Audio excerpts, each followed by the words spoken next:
cadangan-cadangan yang dikemukakan, yang difikirkan sesuai untuk menambah baik Kementerian Pertahanan, kita akan mengambil perhatian sewajarnya.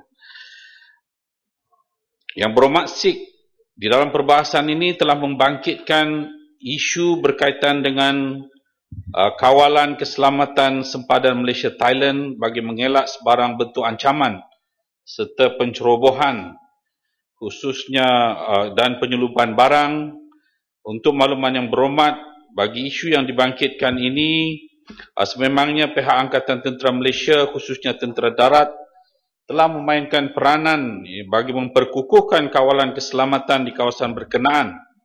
Dan bagi maksud tersebut, sebanyak 6 operasi teras dilaksanakan di bawah kawalan Markas Tentera Darat dan Markas 2 Division Infanteri yang melaksanakan operasi di kawasan utara Semenanjung Malaysia. Pelaksanaan operasi ini adalah bertujuan untuk memastikan keselamatan daratan negara sentiasa terjamin dan dapat mencegah aktiviti-aktiviti pengintipan, penyusupan dan pencerobohan anasir luar serta membendung aktiviti penyeludupan dan rentas dan jenayah rentas sempadan. Dengan usaha gigih dan berterusan ini, pihak keselamatan mengawal keselamatan di kawasan berkenaan dan akan memberikan keyakinan kepada penduduk setempat serta menjadi deterrent kepada pihak-pihak yang cuba membuat kekacauan di kawasan berkenaan. Bagi cadangan yang berhormat SIK untuk membina sebuah kem di Parlimen SIK, ianya boleh dipertimbangkan apabila kajian organisasi dan perstrukturan semula keseluruhan organisasi tentera darat secara holistik dapat dilaksanakan. Mengambil kira keperluan pengawalan sempadan, kajian ini akan meliputi penempatan yang strategik bagi regimen sempadan yang sedia ada. Yang berhormat Ampang ada membangkitkan isu berkaitan dengan agar pemisahan pelatih mengikut jentina dilaksanakan bagi PLKN. Bagi isu yang dibangkitkan oleh Yang Berhormat Ampang ini, iaitu pemisahan mengikut jantina, ingin saya perjelaskan di sini bahawa setakat ini kita belum mempunyai cadangan untuk melaksanakannya. Ini adalah kerana objektif utama PLKN adalah untuk memupuk semangat persefahaman yang positif dan tertib. PLKN yang dilaksanakan ini adalah menjurus kepada pembentukan perpaduan antara kaum, di mana setiap kem mempunyai pecahan jantina dan kaum yang telah ditetapkan. Bagi isu keselamatan pula, Jabatan Latihan Khidmat Negara memang sentiasa mengambil perhatian serius tentang isu keselamatan ini di sepanjang mereka menjalani latihan di kem PLKN. Setiap kem PLKN telah diberikan standard operating procedure bagi memastikan keselamatan dan kebajikan pelatih sentiasa di tahap yang terbaik. Di dalam PLKN juga kita telah meletakkan seorang anggota polis bagi memantau dan menjaga keselamatan pelatih selama 24 jam sepanjang tempoh latihan dijalankan. Bagi pelaksanaan aktiviti-aktiviti pula, pelatih lelaki dan pelatih perempuan diasingkan seperti di tempat makan, tempat rehat, tempat tinggal, dan ini bagi mengelak perkara yang tidak diingini berlaku. Para pelatih juga diterapkan dengan nilai-nilai keagamaan dan kerohanian sepanjang berada di dalam kem supaya dapat mengelak diri daripada terdedah dengan gejala-gejala negatif yang menyongsangkan akidah serta moral mereka. Di dalam PLKN juga terdapat model pekerti dan model peranan lelaki dan perempuan di dalam program integrasi yang memfokuskan kepada konsep jantina dan gender serta menerangkan perbezaan setiap gender. Para pelatih akan diterapkan dengan nilai-nilai positif tentang menjaga dan menghormati rakan-rakan yang berbeza jantina, dan pelatih juga didedahkan dengan kaedah berkesan bagaimana untuk menghindari dan perkara-perkara yang mendorong ke arah perlakuan seksual yang tidak sehat.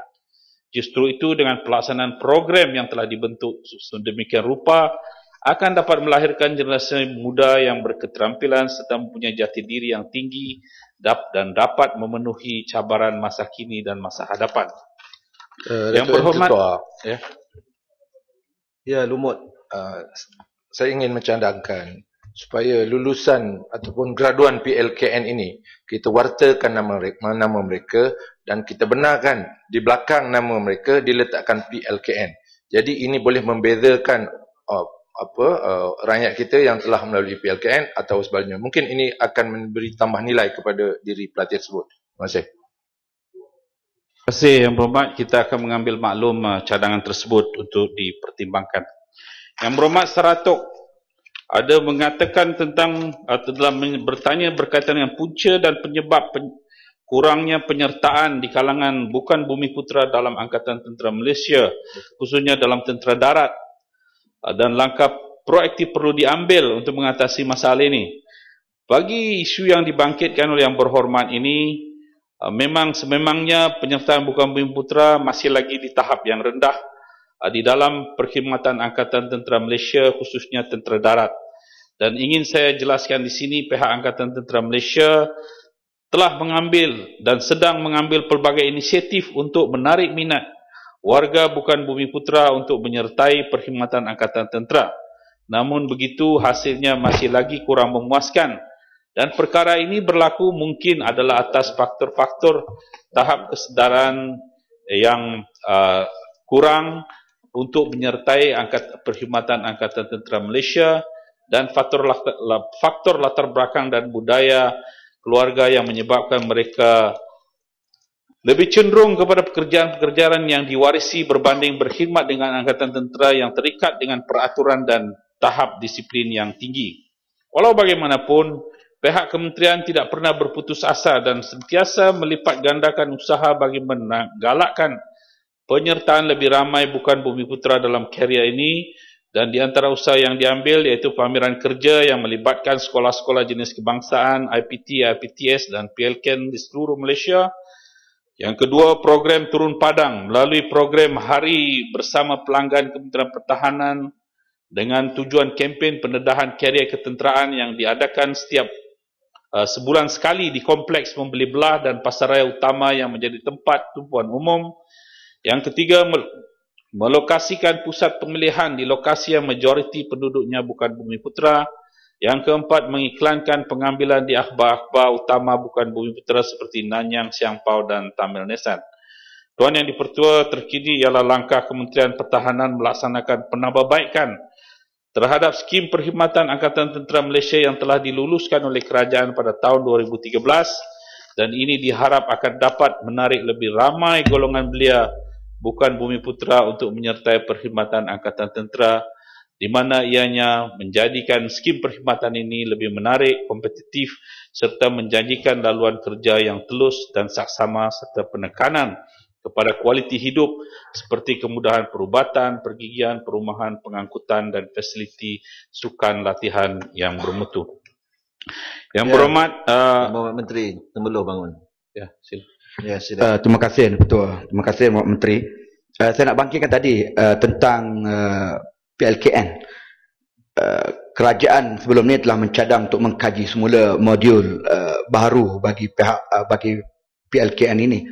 Dan kita telah bangkitkan dalam perbahasan berkait dengan tambahan modul ibadat, khususnya berkenaan dengan solat berjamaah bagi membina kepribadian dan juga akhlak, khususnya pada peserta Muslim.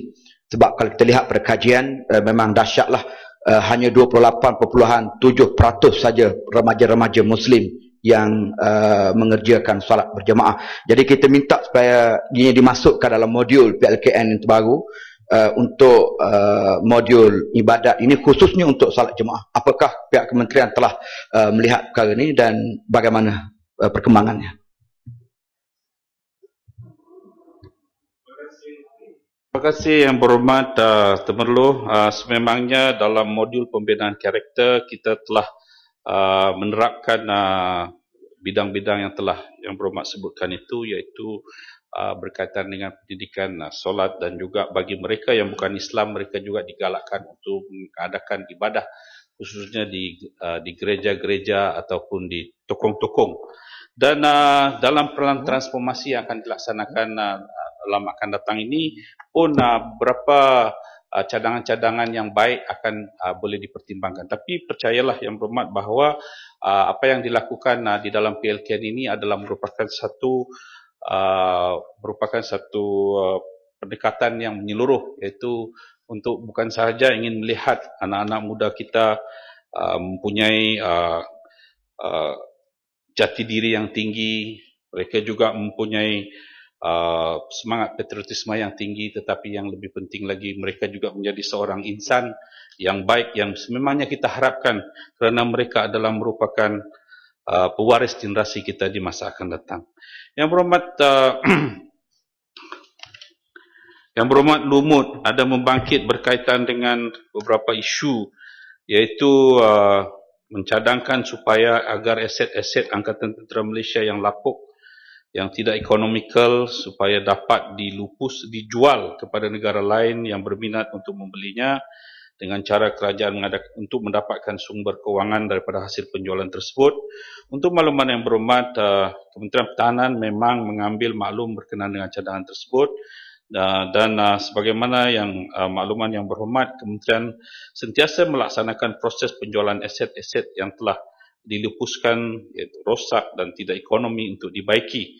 Proses penjualan dilaksanakan secara tender dan sebut harga, seperti mana yang telah digariskan di dalam perkeliling perbendaharaan, dan ianya terbuka kepada individu ataupun syarikat-syarikat yang berminat, tidak kira dari dalam ataupun luar negara.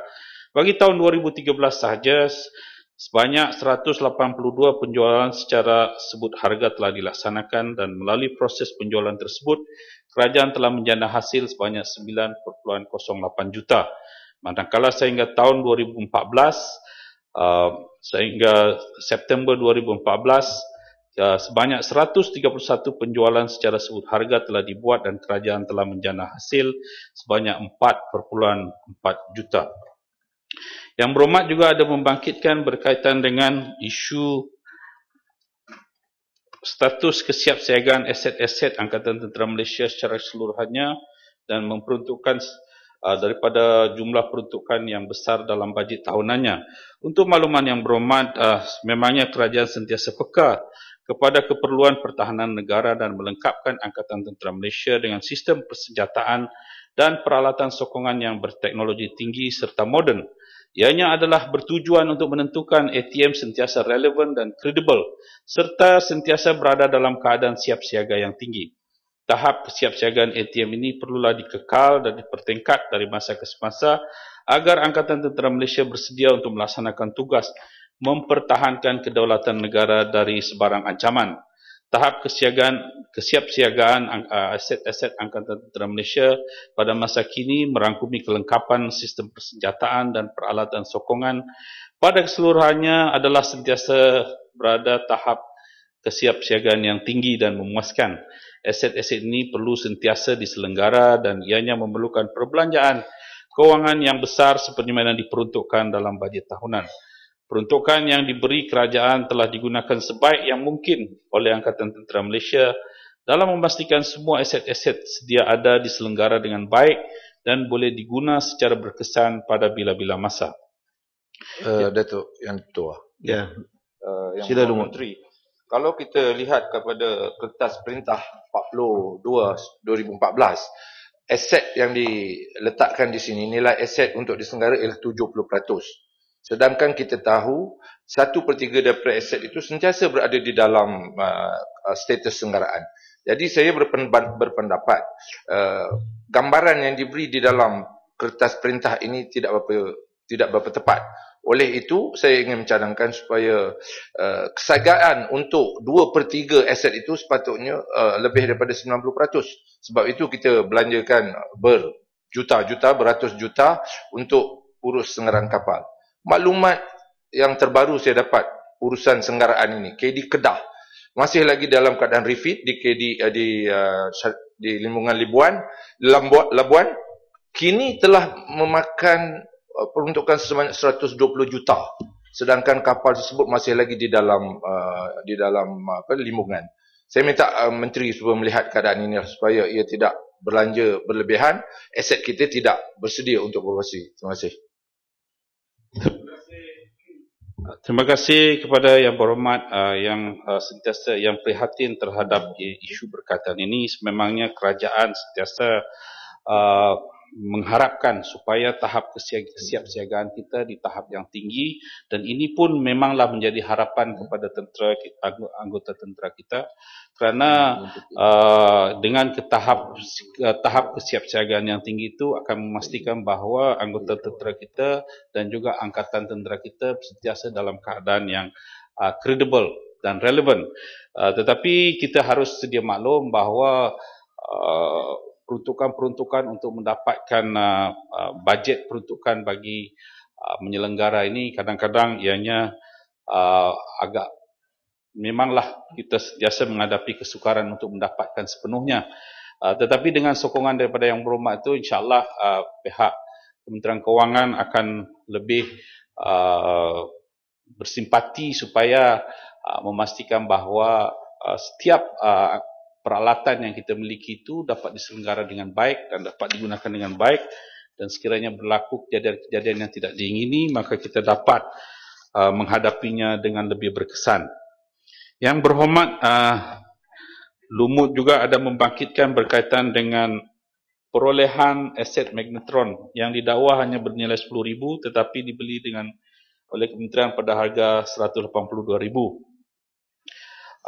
Untuk makluman yang berhormat, perolehan magnetron yang merupakan alat ganti kepada radar navigasi yang terpasang di atas kapal adalah terpasang di atas kapal. Sukacita saya jelaskan di sini, keperluan alat ganti tersebut telah dipohon oleh KD Selangor bagi radar navigasi.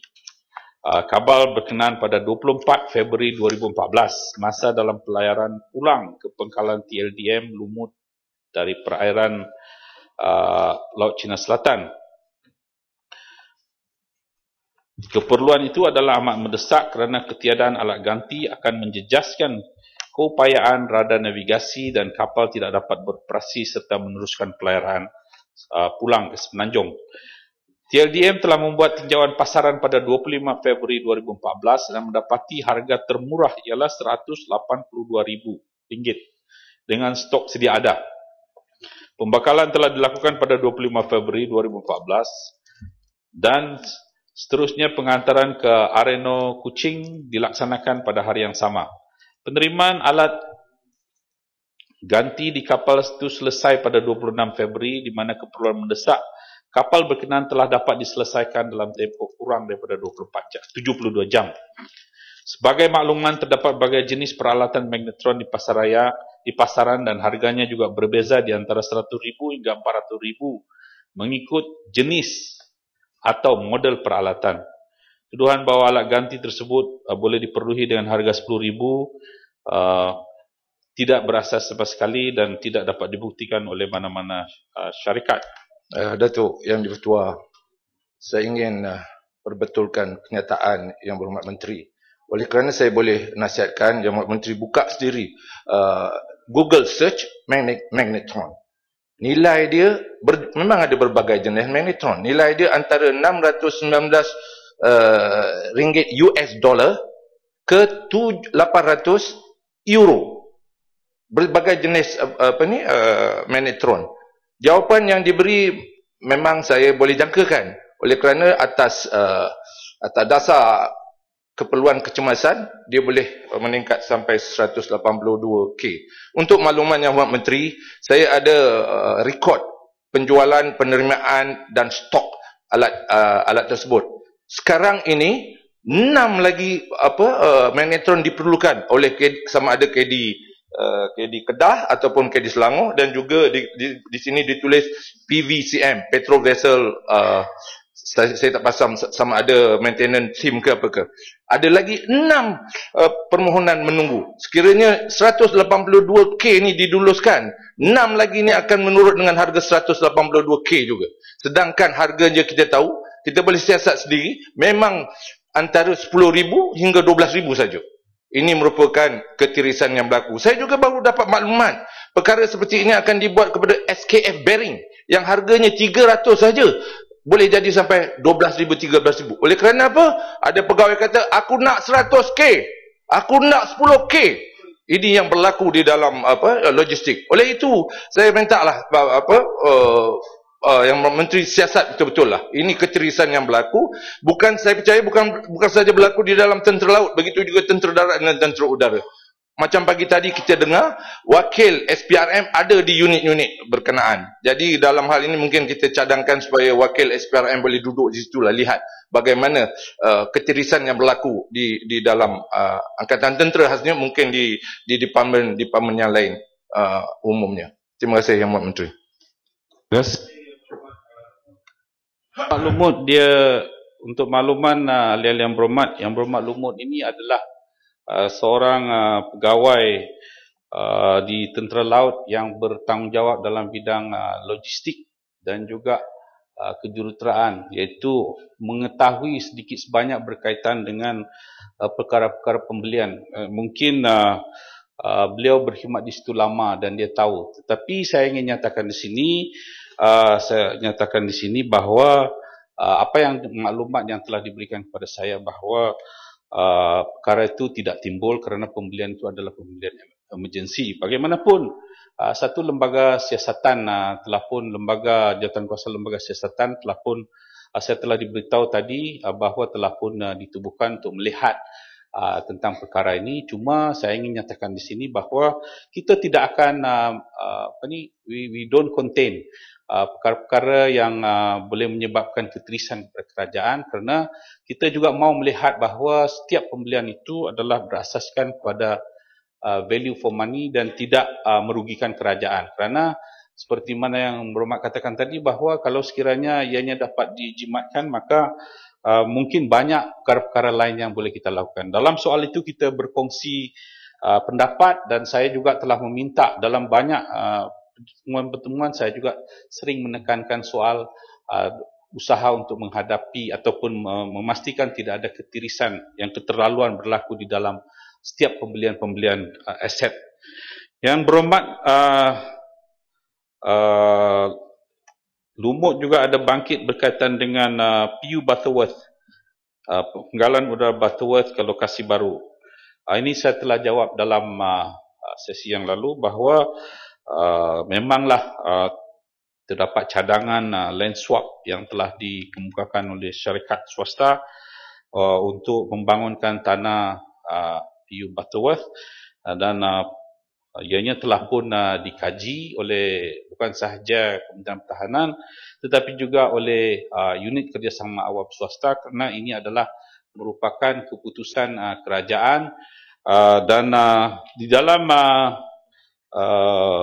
proses untuk memajukan kawasan ini beberapa kajian-kajian akan dibuat, dan setakat ini kita belum lagi memuktamadkan. Setakat hari ini kita belum memuktamadkan sepenuhnya tentang perkara ini, kerana banyak lagi kajian-kajian yang perlu dilakukan dari segi kesesuaiannya dalam pelbagai bidang. Cuma saya ingin nyatakan di sini bahawa sebenarnya perkara ini pun sebenarnya menjadi peluang kepada Tentera Udara Diraja Malaysia untuk mendapatkan kemudahan-kemudahan baru tanpa menggunakan wang kerajaan. Kerana penggalan Tentera Udara Butterworth ini pun telah berusia begitu lama, semenjak merdeka sehinggalah hari ini, dan banyak bangunan-bangunan yang sudah tidak lagi sesuai, dan kawasan itu pun sudah menjadi kawasan yang begitu padat. Oleh sebab itu, kalau sekiranya TUDM mengharapkan satu bangunan yang lebih baru tanpa menggunakan wang kerajaan, dan dengan peluang ini akan memberikan, dengan adanya cadangan ini akan memberikan mereka peluang untuk mendapat kemudahan yang lebih canggih dan lebih baru. Yang Berhormat Lumut juga ada bangkit berkaitan dengan isu Yang Berhormat Sibuti ada membangkit berkaitan dengan kawalan keselamatan di perairan Sarawak bagi mengelak pencerobohan kapal perang asing di perairan Kenan.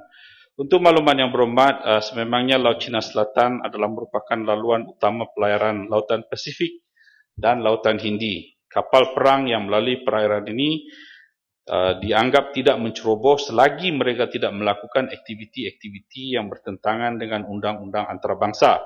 Walau bagaimanapun, sekiranya terdapat pengesanan kapal perang asing di perairan Malaysia, kapal tentera laut Diraja Malaysia dan pesawat tentera udara Diraja Malaysia akan ditugaskan untuk memantau segala tindakan mereka dengan membayangi kapal perang asing tersebut sehingga keluar ke perairan Malaysia. Sekiranya kapal perang asing tersebut didapati melakukan aktiviti-aktiviti yang menjejaskan keselamatan dan kedaulatan negara kita, mereka akan diarahkan beredar keluar dari perairan negara dan saluran diplomatik akan digunakan bagi mengemukakan bantahan. Untuk makluman, satu operasi khas telah diwujudkan di mana kapal tentera laut Diraja Malaysia ditugaskan untuk melaksanakan rondaan pada sebilang masa di perairan Sarawak bersama agensi penguatkuasaan maritim dan pengawasan udara oleh pesawat ronda tentera udara Diraja Malaysia. Jaringan perhubungan juga diwujudkan bersama pihak industri minyak dan gas negara yang beroperasi di kawasan tersebut bagi meningkatkan maritime domain awareness dalam menangani sebarang pencerobohan dan aktiviti yang melanggar undang-undang perairan negara dan antarabangsa. Itu saja, ahli yang berhormat. Saya mengucapkan terima kasih di atas penglibatan ahli yang berhormat di dalam perbahasan ini. Terima kasih. Ya, terima kasih. Saya jemput Kementerian Kemajuan Luar Bandar dan Wilayah. Terima kasih Tuan Yang di-Pertua.